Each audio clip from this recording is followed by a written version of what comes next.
You mustn't settle. You cannot quit. That's one small step for man. This year is yours for the taking. One giant leap for mankind. A mountain to conquer, a giant to slay. The only thing we have to fear is fear itself. That proverbial line in the sand in the journey of life. God is with you. Step out.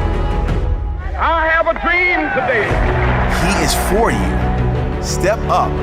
You and I were saved by the cross. Let nothing hold you back. Great moments are born from great opportunity. Believe this is your year. Now it's time to see who has the heart. Declare it. We all want to help one another. Human beings are like that. Then make it so.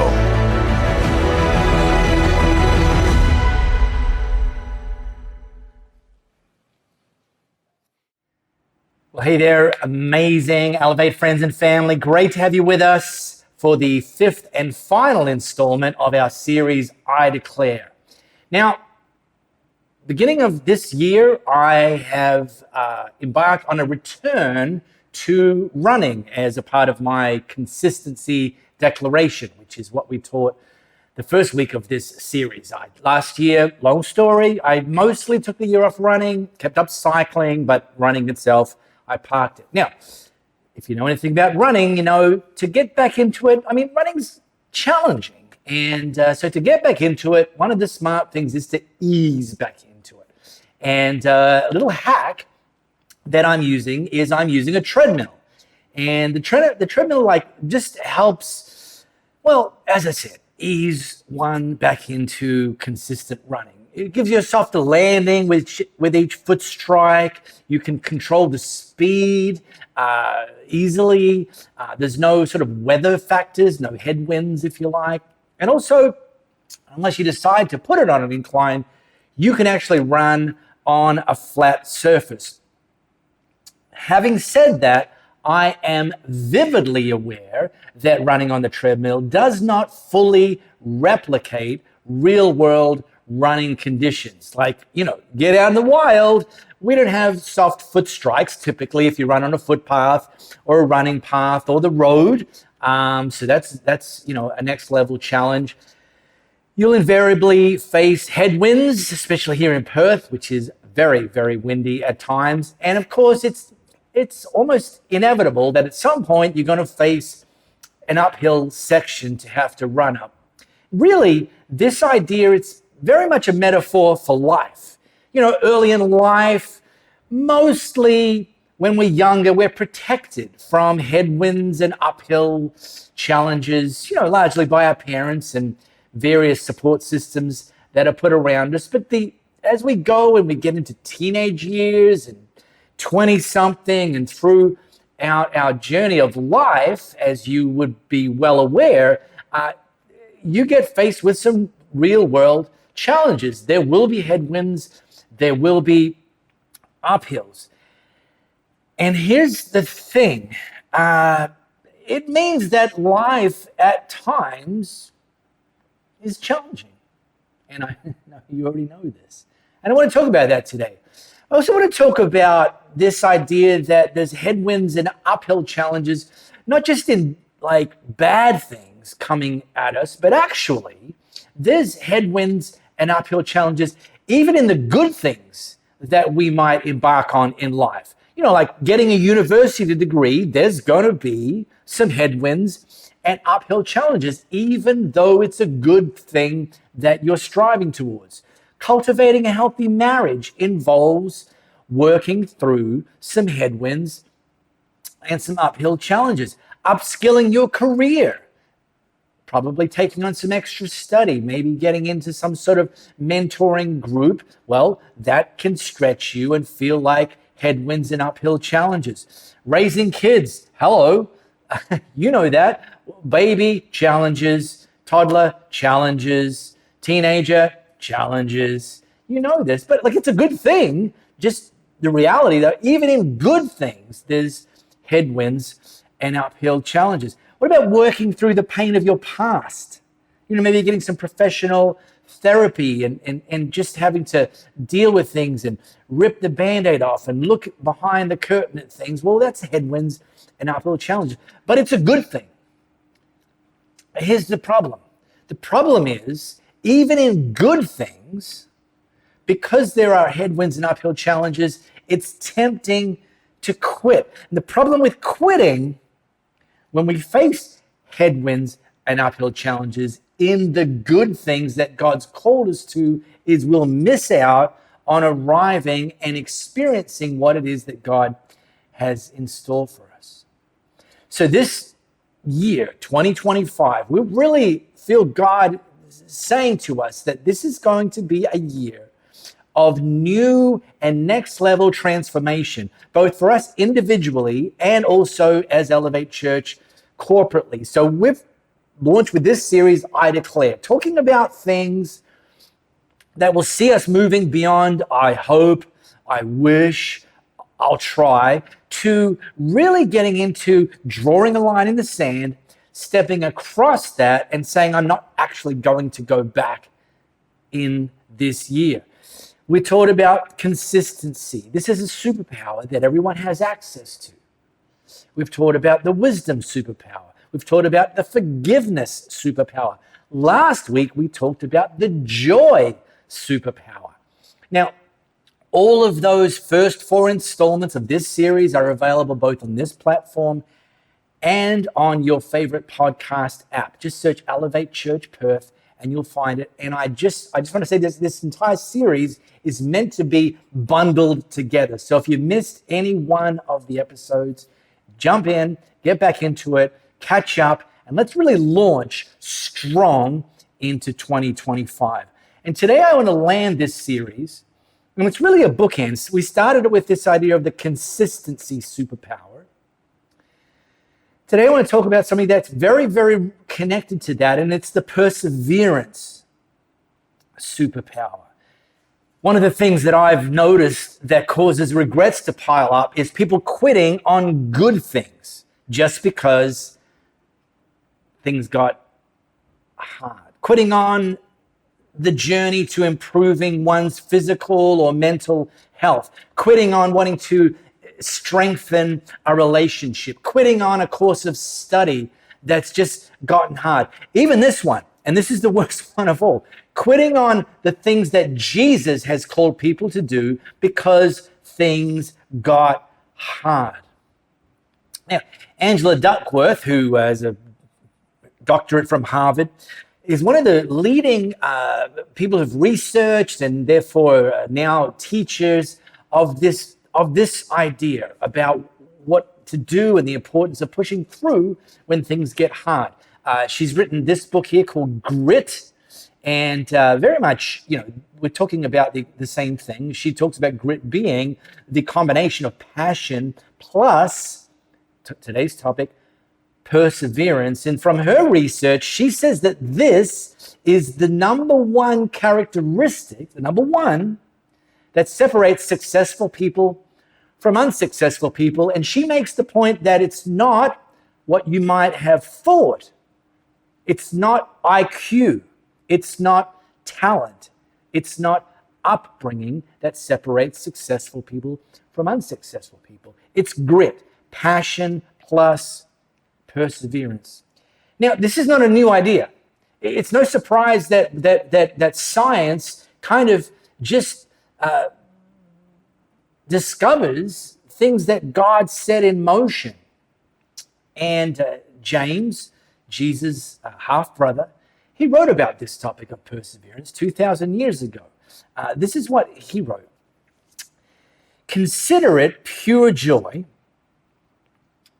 my brothers and sisters, whenever you face trials of many kinds. That should seem like a contradiction. But here's the thing. Because you know that the testing of your faith produces perseverance. So let perseverance finish its work so that you may be mature and complete, and get these last 3 words, not lacking anything. Now, personal confession time here. I study the Bible for a living, and I've read this passage and this slice of James' letter many, many, many, many, many times. And yet it was this week preparing for this message that those last three words jumped off the pages for me in a way that they've never jumped off before. James promises that if we go through this process, that we allow that trials to test our faith, that will develop perseverance, and that ultimately we won't be lacking anything. I mean, that's a big, big, big statement, but that's the promise. Not lacking anything. What would it look like? What would it feel like? That sounds like a great thing, to have develop the sort of life where you're not lacking anything. But the reason that James can make that bold declaration is that as our faith gets tested and strengthened and emboldened, it means that we can face things that used to shake us, and they now no longer shake us. This is the benefit, the outcome of developing perseverance. And by the way, just don't overlook the fact that he says, whenever you face trials. James is just, I guess he's playing Captain Obvious, but he's, as Jesus followers, don't think you're not going to face trials, because you're going to face trials like other people face trials, but we have access to this superpower, perseverance, strengthened by God, allowing us to get through it. So when hard things come, when hard times come, when headwinds come, when uphill challenges come, don't back off. In fact, maybe here's your motto. Maybe this can be a t-shirt for you to design. If I commit, I don't quit. There you go. Take that into 2025. Now, let me show you some poster children for this idea of perseverance. If you've got your smartphone, scan this flow code. It's going to take you to Luke chapter 5. And so Luke's one of 4 biographers of Jesus' life and ministry. Unlike the other 3, Matthew, Mark, and John, Luke was not an eyewitness. And so his account is just a little bit different, because he went around after Jesus had died, risen, ascended to heaven. He went around interviewing eyewitnesses. So here's an eyewitness account recorded by Luke. You need to follow along. We'll listen very carefully. One day, as Jesus was teaching, Pharisees and religion leaders were sitting around. Okay. They'd come from nearly every village in Galilee and Judea, even as far away as Jerusalem, to be there. The healing power of God was on Jesus. Well, some men arrived carrying a paraplegic on a stretcher. Well, they were looking for a way to get into the house and set him before Jesus, but when they couldn't find a way in because of the crowd, they went up on the roof, removed some tiles, and let him down in the middle of everyone, right in front of Jesus. Well, impressed by their bold belief, Jesus said, "Friend," saying this to the paraplegic, "I forgive your sins." Now, this story continues, and I'll continue it in a minute.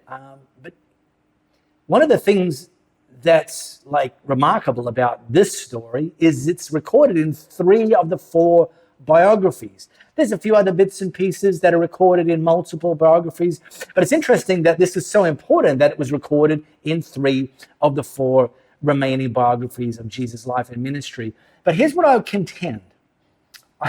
I contend quite simply that these people who had brought the paraplegic on the stretcher, and initially couldn't find a way in to present him to Jesus because of the crowds, if they had simply quit, "Oh, it's too hard, there's no way in," if they just backed off, or if they thought, "Well, you know what if someone says, what about if we carried him up onto the roof?" And the others are like, "Nah, that's never going to work, that's just too hard, we should just go back home." If they had come to that conclusion and taken that course of action, we would not be reading about them ever, because nothing happened, because they quit. But to their credit, they didn't quit. They kept pushing through. They got resourceful. They couldn't get in through the house. Well, this is so important. Let's make another way. Quitting's not an option here. And so on the roof, pulling up tiles, not very cool if you're the homeowner. Well, here's what happened next. Jesus spoke directly to the paraplegic and said, get up, take your bedroll, and go home. And, well, without a moment's hesitation, he did it. Got up, took his blanket, and left for home, giving glory to God all the way. Back to running. Two of the fastest growing trends over the last few years in the sort of world of, I'm just going to call it non-competitive running, are park runs and run clubs. They are just exploding all across the world. And people are kind of scratching their heads like, what's with this? Why are these becoming so popular? And everything points to a few things. Number one, okay, there's a social element to it, great. Running, can be a bit lonely sometimes. There's like accountability. We're going to be here at this place at this time on this day, so we expect you to be there like last time. And then there's just this idea of encouragement that as you're running along in the park run, they're all 5Ks. That's the standard distance. Park runs, they can vary. You're going to get encouragement. And what they're actually doing is they're turning the individual sport of running actually into a team sport. And just by doing that, it literally changes the nature of the sport entirely. And there's one thing that I say very, very, very regularly, and that's this. Following Jesus is a team sport. Yes, you need to follow Jesus for yourself. It's not about whether your parents were Christians or your grandparents were Christians or you got raised in a church. We need to make that decision that I will follow Jesus for myself. But we're not called to follow Jesus by ourselves. In fact, I don't think you can actually effectively follow Jesus by yourself. So inspired by these friends who who found a way, who climbed on the roof, who pulled up the tiles, who lowered their friend through the roof, here's two things I want to encourage you to pursue this year. Number one, surround yourself with a no-quit team. People who will not quit on you, even when you maybe can't actually do what you need to do for yourself. This paraplegic literally was helpless, and yet the others took everything, all of their strength, all of their resourcefulness, all of their perseverance, and actually delivered him to the feet of Jesus, where Jesus transformed his life for eternity as well as life on earth. So first of all, surround yourself with a no-quit team. And secondly, commit this year to being part of someone else's no-quit team. Like, look around. How can I be a contributor? Who in my sphere needs me to help them beyond where they can actually help themselves? Or maybe they're feeling like quitting, and just by you encouraging them, being in their life, contacting them, messaging them, spending time with them, that might be just the thing that causes them to keep going in something good when they may have otherwise been tempted to quit. So as we land this series, let me give Jesus the final word. And this applies to everything we've been teaching: consistency, wisdom, forgiveness, joy, perseverance. Last week we just highlighted that what Paul said, that I can do all these things through Christ who gives me strength. Even if you've felt that you can't do them, sure, maybe that's true in your own strength, but we don't have to do them in our own strength. By doing them in God's strength, these things become a superpower. So here's something Jesus said, and this is incredibly encouraging. In this world, you will have trouble. Duh. But, take heart, because I have overcome the world. If Jesus has overcome the world, that means he's ready to overcome the thing the headwind, the uphill challenge, the thing that you may be thinking, it's hard, it's a slog, oh my gosh, I've been at this for so long, is it ever going to turn around? Is it ever going to get easier? Am I ever going to get the breakthrough? Am I ever going to achieve the goal? Well, guess what? If Jesus has overcome the world, he can work in you and through you to overcome that thing. So that's great news as we launch and continue to press into everything God wants to do in us and through us in 2025.